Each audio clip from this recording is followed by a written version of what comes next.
પારસી પણ જોડાઈ ગયા છે. દેવનભાઈ, ઘણું સ્વાગત છે. અને ટ્રમ્પને આપણને ઝટકો આપ્યો એને એવી મોડી રાતના ફ્રાઈડેના આપ્યો ને આપણે Saturday C year we are all working. પણ કઈ રીતના જુઓ છો તમે આ ઇન્ડિયા પર સે અને ઇન્ડિયન એક્સપોર્ટ પર સે, ફાઇનાન્શિયલ માર્કેટ પર સે આપણે પોઝિટિવલી લઈશું કે તમે હજી પણ અનસર્ટન્ટી હજી વધી રહી છે એવું લાગે છે અને એક હજી પણ નેગેટિવ ફીચર માર્કેટમાં રહી શકે છે?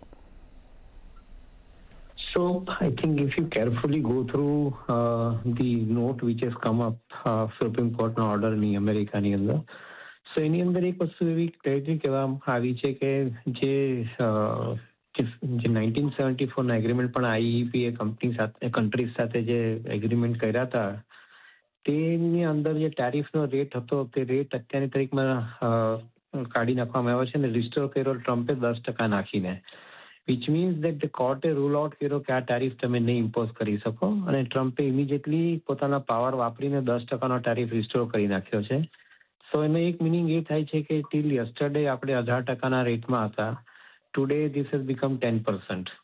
એવી રીતે ચાઇના જો 24% કે 35%ની વચ્ચે હતું તેનું પણ આજે 10% થઈ ગયું અને બાંગ્લાદેશ, પાકિસ્તાનના પણ 10% થઈ ગયા. So which means that I think everybody is at 10% today. Now એક આર્ગ્યુમેન્ટ એવો થઈ શકે કે આપણે માટે 18% પરથી 10% થયું તો ફાયદો થયો, પરંતુ બીજી તરફ એ જોઈ શકો કે જે તમને ટેરિફનો આર્બિટ્રેજ ડિફરન્સ મળ્યો હતો અંડર ધી લાસ્ટ ટ્રીટી જે આપણે સાઇન કરી 18% પર, તેના બેસિસ પર આઈ થિંક એ ડિફરન્સ અત્યારના તારીખમાં ટાઈમિંગ નીકળી ગયો છે અને કદાચ 150 દિવસની વિન્ડો છે તેની અંદર કદાચ ફરીથી પાછા નવા એડજસ્ટમેન્ટ આવશે અને ટ્રમ્પે બહુ કેટેગરિકલી કીધું છે કે he will explore other measures to levy the tariff and restore the tariff. In fact, I think એ કદાચ ઇન્ડિયાને અપીલ પણ કરશે કે તમે મારી સાથે એગ્રીમેન્ટ કર્યું છે તો you honor the agreement 18%ના હિસાબે. So now this is a little bit of confusion because I think the court has said one, president is doing something else, and at the same time I think our arbitrage difference is gone. In nutshell, for the users અથવા investors માટે એક point એવો મારો બને છે to forget about tariff. I think look at the corporate fundamentals and how exactly India is competing with other nations of the world. જે કંપનીઓ અથવા જે બિઝનેસની અંદર આપણે બીજા દેશો કરતાં વધારે કોમ્પિટિટિવ છે ત્યાં તમારે ટેરિફ ઓર નો ટેરિફ ચિંતા કરવાની જરૂર નથી. બીજો એક પોઈન્ટ આનો એવો લઈ શકાય કે જે કરન્સીની અંદર જે આપણે સખત મારા પડ્યો હતો તે કદાચ હવે આ સિચ્યુએશનને કારણે હવે સ્ટેબલ થઈ જશે. ઇન્ડિયાની કરન્સી જે 83-84 પરથી ઘટી 91-92 થઈ, despite of US dollar weak રહ્યો છતાં પણ એનું મેઇન કારણ જ એ હતું કે આ ટેરિફની અનસર્ટનિટીને કારણે foreign investors have been pulling out their money અને because they pulled out money again rupee appreciated further, which should not have happened because fundamentals of the economy remains very strong in India. So એ જે થયું તે હવે reverse થવાના chances થોડા દેખાઈ રહ્યા છે એટલે કદાચ પોસિબિલિટી એવી ગણીને ચાલવી જોઈએ કે રૂપિયો અહીંયાથી સ્ટેબલ રહે ડોલરની સામે.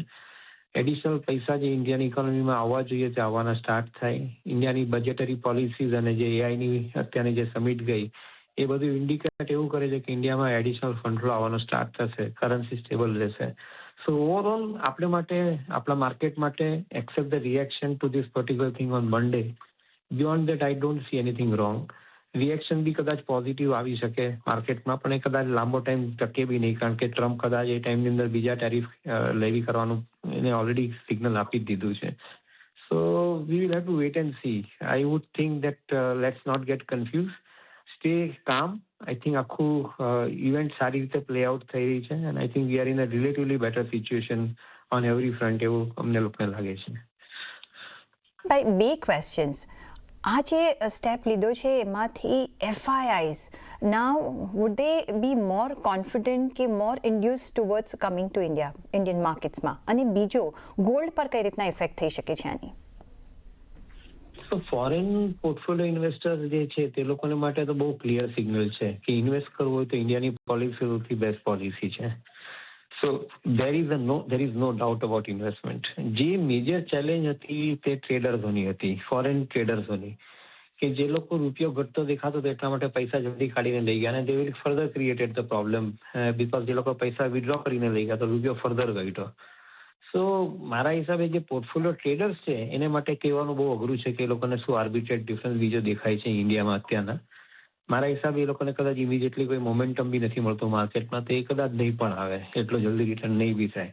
પણ ઇન્વેસ્ટરનો પૈસો આઈ થિંક મોટો આવશે, ફોરેન ઇન્વેસ્ટરના પૈસા મોટા આવશે ઇન્ડિયાની અંદર, કારણ કે બજેટની અંદર બી જે પ્રોવિઝન મૂકવામાં આવ્યા છે ને જે AI સમિટની અંદર બી જે એન્કરેજિંગ રિસ્પોન્સ મળ્યો છે, તો investors money will come big time in due course of time in Indian market. એટલે એક બહુ પોઝિટિવ ગણીને ચાલવું જોઈએ. એઝ ફાર એઝ ગોલ્ડનો વ્યૂ જે છે એની અંદર અત્યારની તારીખમાં કોઈ પોઝિશન બીજી ચેન્જ થઈ નથી. Central bankers they do not want to touch dollar, they want to keep collateral in form of gold only. એટલે કદાચ જે રન હવે તેજી થઈ હતી એવી તો નહીં થાય, પરંતુ કદાચ એક ડાઉનસાઇડ લાંબી નહીં પણ આવે ગોલ્ડની અંદર. Gold may remain relatively steady along with silver. જી દેવનજી, ખાસ કરીને એક તમે જે વાત કરી કે ટ્રેડ ડીલ જે થઈની જે એન્ટરમ ડીલની વાત થઈ છે અને અમેરિકા ભારત પર કહી શકે કે તમે 18%ની વાત કરી હતી તો એ પ્રકારનું પ્રેશર બનાવી શકે કે તમે જે વાત કરી હતી એ નિભાવો, પરંતુ સાથે સાથે આપણે પણ એક 10%ની ડ્યુટી જે આવે છે તો હવે એ નેગોશિએટ કરવાની ખૂબ જ જરૂરી છે. અને શું આપણે બીજા દેશો સાથે પણ મળીને એક પ્રકારનું પ્રેશર અમેરિકા પર ઊભું કરીને એક રીતે વાત કરી શકીએ કે ભાઈ 10% ડ્યુટી બરોબર હતી અને પછી એ રીતના જ આગળ વધી શકાય છે? નો, ધેટ્સ અ ગુડ કોલ, પણ એવું કંઈ મારા હિસાબે ઇમિડિયેટલી થશે નહીં, કારણ કે સી અમેરિકાને પોતાનું ટ્રેડ બેલેન્સ કરેક્ટ કરવા માટે ડ્યુટી નાખવી પડી હતી. So that I think they can actually get the trade balance corrected, import એ લોકોનું ઓછું થાય એટસેટ્રા.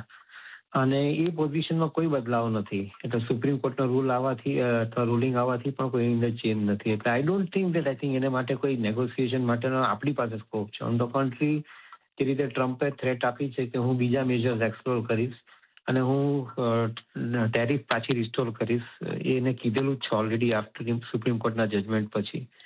અને કદાચ એવું માનીને ચાલુ છે કે બીજા જે દેશોએ ટ્રીટી સાઇન કરી છે, હવે સપોઝ ઇન્ડિયાએ ટ્રીટી સાઇન કરી અમેરિકા જોડે ફેબ્રુઆરી મહિનામાં જ, હમણાં આ મહિનામાં જ, તો એ કદાચ ઈ વિલ ઇન્સિસ્ટ કે તમે જે સાઇન કરી છે એ પ્રમાણે તમે ઓનર કરો, 18% ટેરિફ તમે ભરો. અને same thing you can talk to other nations also. So you never know. I think instead of we dictating anything to him, I think he dictates on us. I think એક વસ્તુ બહુ clear છે, વર્લ્ડની અંદર ખાલી એક જ માણસ dictate કરે છે, આજની તારીખમાં કહેવાની જરૂર નથી. So I don't think that I think we have a situation of dictating કે તમે ટેરિફની સિચ્યુએશનમાં પાછું યુઝ કરો. No, it is not likely to happen. On the contrary, મને એવું લાગે છે કે જે આપણે જે છેલ્લું ડીલ સાઇન કર્યું હતું એ ડીલ આપણે માટે બહુ ફેવરેબલ છે. Some of the specialized manufacturing products are getting exported and on that it is not getting attracted.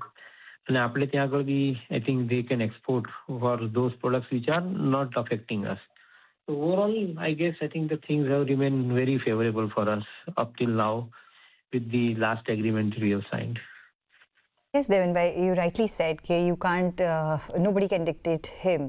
હવે US Supreme Court ને પણ એમને ચેલેન્જ કર્યું છે ટ્રમ્પે, એટલે you can see.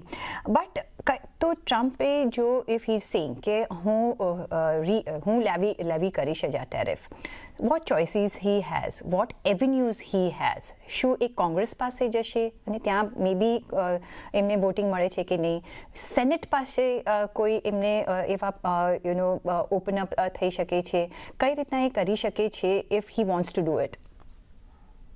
You are right. Actually, Congress પાસે જવું જ પડશે. ખુદ સુપ્રીમ કોર્ટે બી કીધું છે કે તમારે આ ટેરિફ લેવી કરવા તો કોંગ્રેસ પાસે જઈને પરમિશન લઈ આવો, એટલે એને જવું તો પડશે.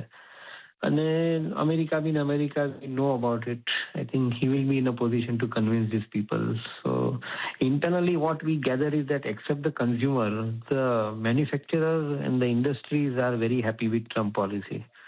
Because somehow or other I think they have seen some good merits in whatever he has been taking measures of. Consumer is definitely badly affected, so no questions asked. But industry માટેની policy સારી જઈ રહી છે. આજે જે આટલા વર્ષોમાં અમેરિકામાં ઇન્ડસ્ટ્રી ઇન્વેસ્ટ નથી કરતી, એ ઇન્ડસ્ટ્રીઓ ઇન્વેસ્ટ કરવા માટેના પ્રોગ્રામ ચાલુ કર્યા છે. ઇવન ફાર્માસ્યુટિકલ કંપનીઓ કે કેમિકલ કંપનીઓ જુઓ તો they are putting across the investments in billions of dollars today. So according to me, I think the industry is not complaining. Consumer will be complaining for sure with Trump. So he will be in a position to corner his vote from Congress. એવું મને લાગે છે. Let's see how it plays out, but I think this is possibility. જી દેવેનજી, ખૂબ ખૂબ આભાર તમારો અમારી સાથે જોડાવા બદલ. અને ખાસ કરીને તમારી ઇનસાઇટ શેર કરવા માટે. તો આપણી સાથે અત્યારે હવે રસના ગ્રુપના ચેરમેન અને સીએમ